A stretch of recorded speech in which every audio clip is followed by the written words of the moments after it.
Oh, ma'am, siyempre, sulitin mo na yung oras mo ngayon dahil galing ka pa sa Antipolo. Dapat lahat ng mga taga-Antipolo, batiin mo. Yes. Go ahead po, ma'am Jemica. Lalo na sa mga kaguruan dyan sa Antipolo National High School. Hello. Nandito po ako, yung mga estudyante ko na nag-e-exam ngayon. Thank you sa sa akin, sa nag-sub. Babalik ako bukas. Andito lang po ako sa Pampanga. Excuse ka naman, Ma'am Jemica. Yes po, nakapag-file naman po ako ng Form 6. Oh, yun naman pala eh. Excuse naman pala siya eh. Alam po nila. At supportive sila sa akin. And para naman mamiss ka nila, Ma'am Jemica. Ikaw naman isang araw lang. Pero let's go to the ako interesado ko. Ano ba itong EdCore, Dr. Sanchez?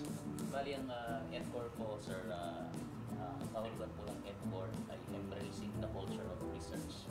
So, sa pangalan pa lang po, alam na natin that we are promoting Research. The love and culture of research. Marami po sa atin ang kinaiinisan pag research na pinag-usapan. Pag thesis, dissertation, ganyan, marami ang ayaw. Kaya po nandito ang EdCore para naman ipakita natin na ang research minamahal. Oo, totoo. Alam nyo, hindi kayo mapupunta sa kalagayan yung yan ngayon. Kung hindi kayo dumaan doon sa mga thesis, defense na yan, malalimang research work na yan, mga dissertation na yan. Kaya dapat mahalin natin yung mga yan. Bakit nyo po naisipang itayo ito? At kumusta po ngayon yung EdCore? Actually po, ang EdCore ay bago lamang pong research center. At ako po ay natutuwa na mabilis po itong lumaki. Ayun po, ang EdCore ay binubuo na po ng mahigit 1,000 research consultants and members. Dito po sa Pilipinas at saka po sa abroad. Wow. Naitayo po ang EdCore dahil nga po gusto nating makatulong sa publiko na may pamalita yung mga research na nagagawa nila. Kasi po, marami sa atin ang natatakot kapag research ng pinag-uusapan, nate-terrorize sa mga, sorry po sa ating mga panel members. I do not know kung minsan hindi maganda ang mga karanasan nila kapag thesis ng pinag-uusapan. Kaya nga po nandito ang EdCore. Sa pamamagitan po ng EdCore na itinayo natin, nagkaroon tayo ng mga research publications, may mga magazine publications, kung saan ang main purpose po is to really allow people to love and embrace the culture of research. Okay. Si Ma'am Jemica, kamusta naman po kayo sa EdCore? Ano po yung role nyo dito sa EdCore?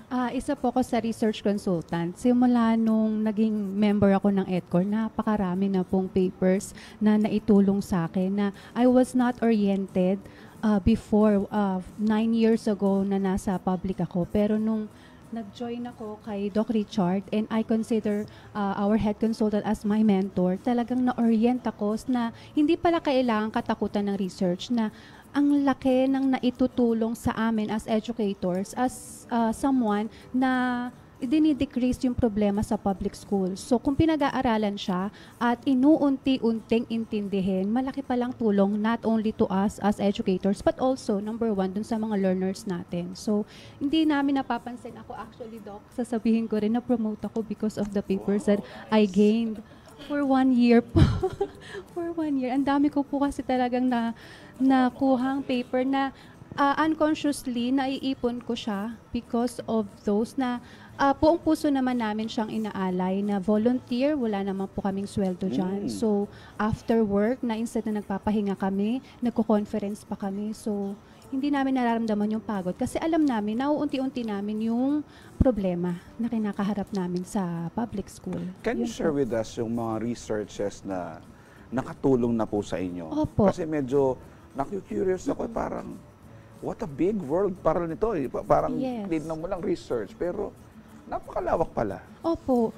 Actually, napakalaki ng importansya kung bakit pinag-aaralan. Kasi kung ba't naman tayo nahihirapan kasi hindi natin alam yung solusyon. Pero kapag pinag-aralan natin siya, ito pala yung mga pamamaraan para mapatali yung trabaho natin at yung pag-deal natin sa daily challenges. So, hindi natin siya dapat katakutan. Kailangan lang natin siyang alamin. Kasi once we're skilled to do a specific task and we will accurately do those solutions, mas mapapadali. At yun ay mangyayari kapag ikaw ay nag-deal ng research, in-depth study. Pero Dr. Sanchez, hindi I think for me, no, hindi ganun kadali yung pagsisimula mo. Can you tell us paano ka nagsimula and how it led you to this point? Yes po. Actually po, dati po akong public school teacher. I was a master teacher po sa DepEd at ngayong November 4 po, ngayong November 4, 2023, mag-iisang taon na po akong resigned sa government service kasi nga po nag-focus po ako dito sa EdCore Philippines. Maliban pa po doon sa ibang mga ventures ko at saka sa mga hobby ko po na ito, mga patakbo-takbo, mga sports activities. Ang EdCore po actually, nagsimula siya sa classroom nung nagtuturo pa po ako. I remember po sa Pampanga High School bilang isang master teacher. Ako po kasi ang research coordinator dati ng buong Pampanga High School. At bilang research coor po, nagtuturo din po ako ng research. Ang EdCore po actually na acronym ngayon ng EdCore Philippines. Galing lang po ito sa advocacy ko sa classroom na embracing the culture of research.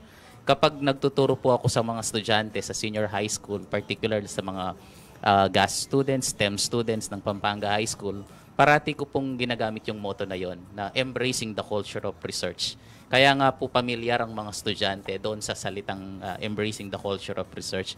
Kaya nga po sinong mag-aakala na yung motto, advocacy na ginagamit ko dati sa classroom, magiging pangalan pala ng EdCore Philippines ngayon, which they also have the same mission also para po ganoon na kasi ako nga po ang parati kong sinasabi sa mga estudyante ko, ang research madalas ayaw natin pero kapag ang research ang natutunan nating mahalin, yakapin, mamahalin din tayo ng research. Hindi po ito kamukha ng iba na sabi ko nga minamahal mo na sinasaktan ka pa. Ang research hindi. Pag natutunan mong mahalin ang research, mamahalin ka rin ng research. Babalik sa iyo yung maraming benefits. Ako po sa kinalalagyan ko ngayon, it's not about finances, it's about the passion to help people conduct research. Kaya nga po, bagamat mag-isang taon na po akong resigned in the government service, iniwanan ko yung sabi nila, pag nasa gobyerno ka na, huwag ka nang aalis dyan, secured ka na. Kahit kung hindi ka mamamatay or kung wala kang matinding kaso dyan, nandyan ka na sa gobyerno, nakaplantilya ka na. Pero ako po, inisip ko kasi ano po ba yung mas makapagpapasaya sa akin. Sana ko mas makakatulong. Para sa akin, although nakakatulong ako sa pagtuturo bilang isang master teacher dati, mas makakatulong siguro ako, mas malaki yung mundo na matutulungan ko kapag nasa EdCore Philippines po ako. Okay. Ma'am Jemica, syempre hindi lang basta-basta research kasi baka maiba ka ng landas. Ano ba yung mga pamamaraan para sa isang maayos na research? Okay. Unang-una, alamin yung problema. Pangalawa, sino yung makikinabang doon sa solusyon ng problema na lahat naman tayo gustong mabawasan yung problema na kinakaharap natin. So, kailangan ang puso mo doon sa solusyon. Hindi yung nagsulat ka lang para ikadagdag ng iyong credentials. Mostly kasi, in reality, nagsusulat ang mga researchers just to add credits to their paper. Credentials lang sa kanila. So, wala doon yung puso. Pero kung nandun yung puso mo, na alamin mo ano ba ang solusyon ng problemang ito, i-depth analysis mo siya eh. So, kapag nakakalap ka ng mga consultant, ng mga experts na tutulong sa'yo, they are so much willing to give you an idea and then mako-connect mo yon. And then, yung pagsusulat mo ng paper, mabilis na lang. Kasi alam mo na kung saan tutungo yung iyong solusyon, yung innovation. So kapag na-attain mo yon, hindi mo siya bibitawan. Itutuloy-tuloy mo siya. Hindi mo, kumbaga, version 1, may enhancement pa siya. Tuloy-tuloy ang enhancement. So, ang sarap sa pakiramdam na yung una mo pa lang na pinag-isipan sa utak mo na nandiyan na tangible na siya. Ang sarap sa pakiramdam at hindi mo siya bibitawan, itutuloy-tuloy mo siya. So, ganun siya talaga. It's always, ang number 1 mo nasa puso ay makatulong talaga or mabawasan yung problema. So, yun po. Ako gusto kong batiin ngayon yung aking guro sa research noon, si Ma'am Jet Berzamin, back in 1999. Naku, nakahalata tuloy yung edad ko. Ay, grade 6 daw si Ma'am Jemica nung time na yon. May mga bisita tayo rito, siguro wala pa sila nung time na yon na 1999. Baka nagliligawan pa yun. Pero sa atin pong pagbabalik, napag-usapan natin yung research. Pero tignan natin ngayon kung paano ibabalik ng research ang inyong alindog, ang inyong healthy living and healthy body sa kanilang gagawing programa. Babalik pa po ang programang Nanupata. Pampanga, at ng kanyaman kay Pampanga. Miss ng Kasuelo kay Pampanga. Pampanga, I'm coming home. Pampanga, at ng kanyaman king Pampanga. Miss ng Kasuelo king Pampanga. Pampanga, I'm coming home. Sir kay Richard. Sir Richard, makanano makiabe king Edcor? Kareng interesadong maging involved king Edcor, makanano makiabe? Opo. Sa mga gusto pong sumali sa EDCOR Philippines, meron po kaming website. I-type lang po nila yung edcor.org. Makikita po nila yung about sa organization, sino yung mga officials nito, and our other activities. They can also go sa Facebook page po namin. Makikita po nila yung EDCOR Educational Research Center. And then nandun po, mag-message lang po sila doon. Pwede po silang sumali bilang member or research consultants. Marami rin po silang pwedeng salihan sa EDCOR, sir. Katulad po ng may magazine publication po ang EDCOR. Yun nga po, nagdadala po kami ng sample namin. Ito po ang magazine na pinoproduce ng EDCOR. At mayroon din po kaming mga journal publication, sir. Mayroon din po, maliban po sa magazine, ang EDCOR po ay nagpo-produce din po ng sarili naming journal. Nagpa-publish din po kami ng libro, sir. Ayan, kung halimbawa, kung gusto nyo pong maging cover ng magazine namin, you may contact Sir Richard po, yan, sa mga pangarap pong maging magazine cover. At yun po yung mga research nila, maliban po sa mga trainings and conferences. Alright, so dakal pala talaga, dakal pala talagang pwedeng pwedeng asaw ing EDCOR, kareng interesado king research, pero ngini happy na kutang tana. Sir Richard, naniya mo itang aman man ko nandin malyari may mga paki-explain ka na ako itang Run, Researchers Run. Makanano ya, Sir Richard? Ito po. Bali po, itong Run, Researchers Run na ito, or EDCOR Run 2024, ito po ang kauna-unahang sports event na gagawin ng EDCOR in collaboration with the Smoke 10 Events Management together with si Sir Jainer Manalang po ng Smoke 10 Events. Bali, ito pong run na ito, kaya siya tinawag na Run Researchers Run kasi nga po ang EDCOR ay isang research center at ang mga main target po natin dito, mga educators, mga researchers, although this is also open to the public. Ito po ang kauna-unahang run na magaganap sa 2024, sa January 7, 2024, sa buong Clark po. At kung hindi po ako nagkakamali, kasalukuyan po sa buong Pilipinas. Ito po ang kauna-unahang run. Kaya nga po, sa katulad po ng nabanggit nyo kanina, sir, yung pong after ng mga maraming kainan, holidays ng 2023, ito po ang chance natin na magbalik Alindog. And aside po doon, sir, ito rin po ang kauna-unahang running event na mayroong integrated with research activities. Dito po kayo makakita ng, saan ka po nakakita ng running event na pagdating mo halimbawa sa 2nd or 3rd kilometer, mayroong nag-aantay na panel members sa'yo, may magde-defense. Saan ka makakita ng running venue na sa pinaka gun start po, mayroong kaming tinatawag na research consultation booth kung saan may mga experts po doon from the different research organizations. So magko-consult ka doon, hindi ka nila bibigyan ng reseta ng gamot, kundi tuturuan ka nilang mag-research. So yun po yung mga activities po na nililinya natin dito sa kauna-unahang run na mayroong pong mga research activities. Very interesting, no? Talagang kakaibaya pin talaga itang gagawad ng run na ini. Pero ingobra ko king manang Sir Richard, dirugong kayabe na niya nang magpakilala. Ako dapat Sir Richard Pakilala kaya po kayo ngeni is Sir Jainer Manalang.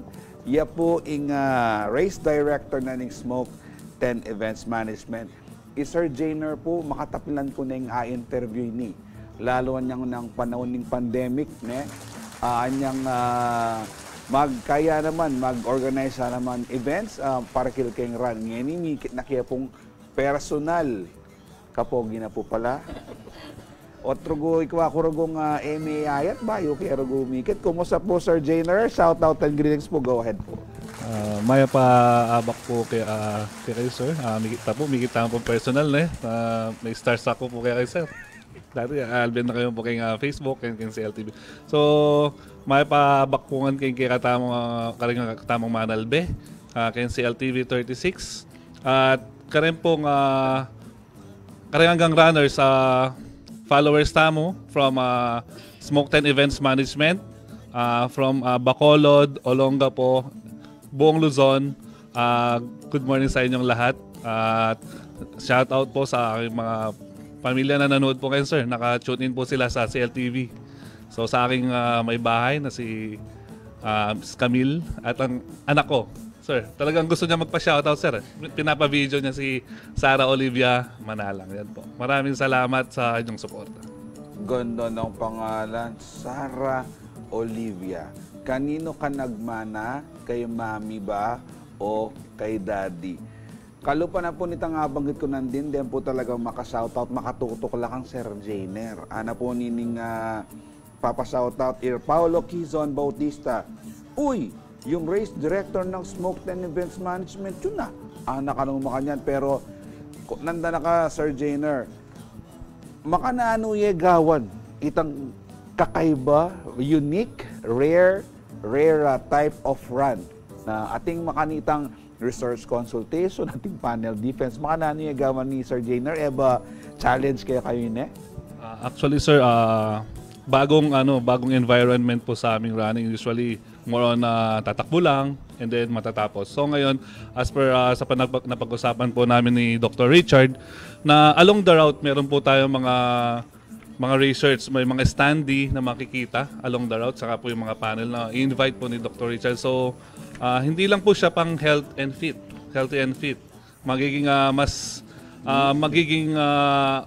wide opening or magiging po sa mga isipan ng mga runners natin na hindi lang puro running. Meron tayong research na makikita. Ang ayun pong run researchers run, kaya po, run niya po from head to toe.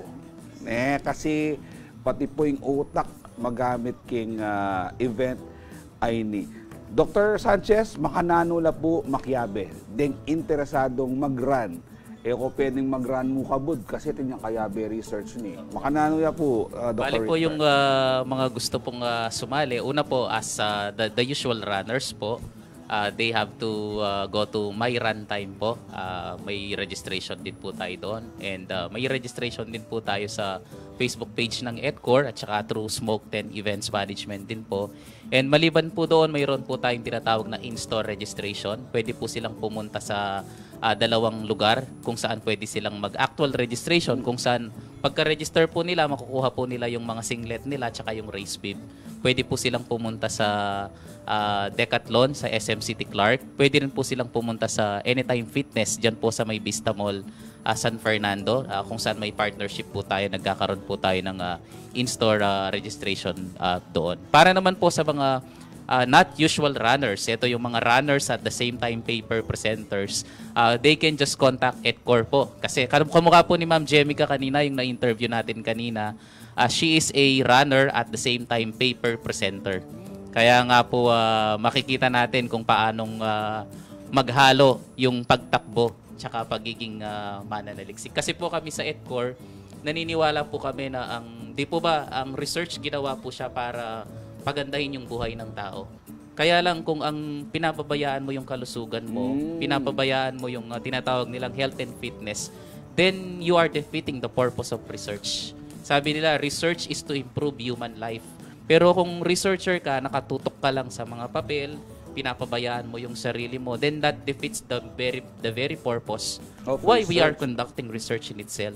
Kaya nga po sa ating mga educators, sa ating mga researchers, kung gusto mong pakinabangan ng bunga ng research expertise mo, ng research success mo, wag mo ring pababayaan ang kalusugan mo. That's the logic why we are conducting Run Researchers Run. Mukhang matitigil na yung burning of the midnight oil. Yung pagsusunog ng kilay ng mga nag-aaral dahil sa mag-run naman kayo. Yun ang sabi ni Sir Richard. Sir Jainer, paano yung magiging race natin? Ano yung mga categories natin? And then, saan sa part ng, saan yung venue natin and saan part doon yung magiging race natin?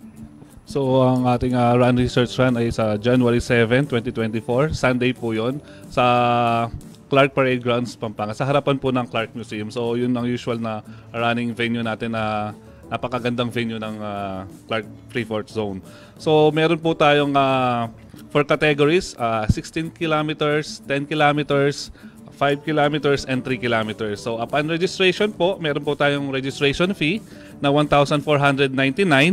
Na inclusion po niya is singlet, yung singlet, yung sando po, yung finisher shirt, yung ganitong suot ko po.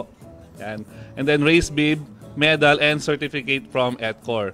So yan po yung makikita natin sa ating screen. So sa 10K, meron po tayong registration fee of 1,099. Sa 5K, 599. Sa 3K and 499. So ang assembly po natin, 4 a.m. po siya. So magagan start po 4:30 a.m. Sa 10K, 5 a.m. po tayo mag-gun start, 5K, 5:15, and follow po yung 3K na 5:30 a.m. So meron po tayong mga cash prizes, raffles, and giveaways from EDCOR PH. Yun.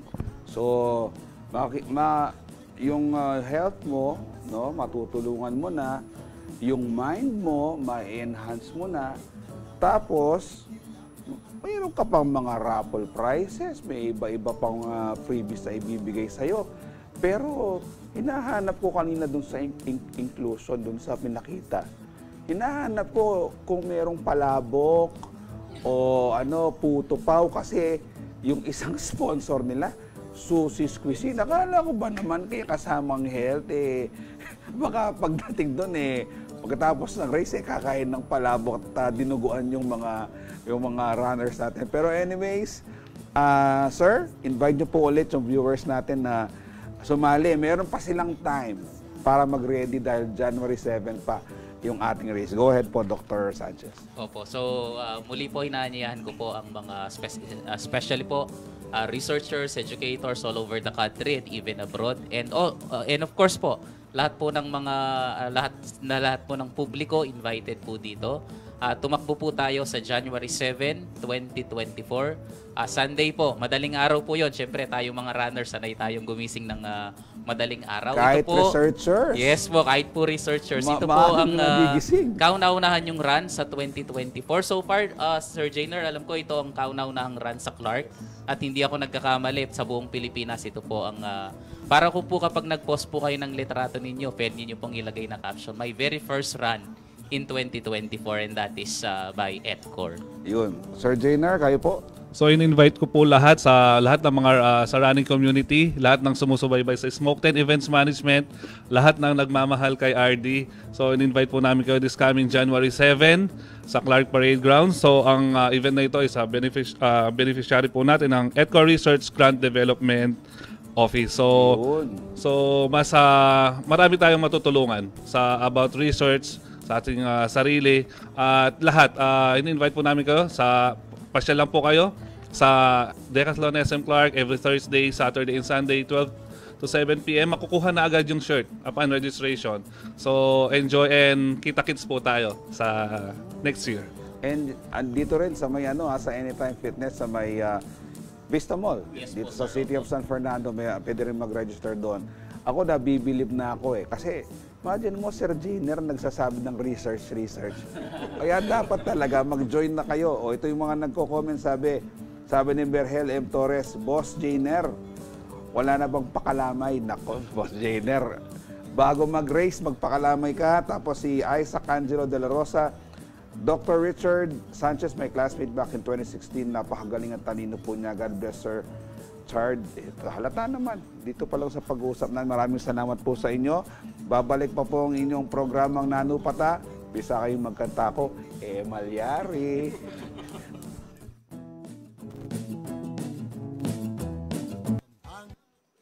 At ng kanyaman kay ng Kasuelo, King Pampanga. Pampanga, I'm coming home. Pampanga, Pampanga, at ng Kanyaman, King Pampanga. Miss ng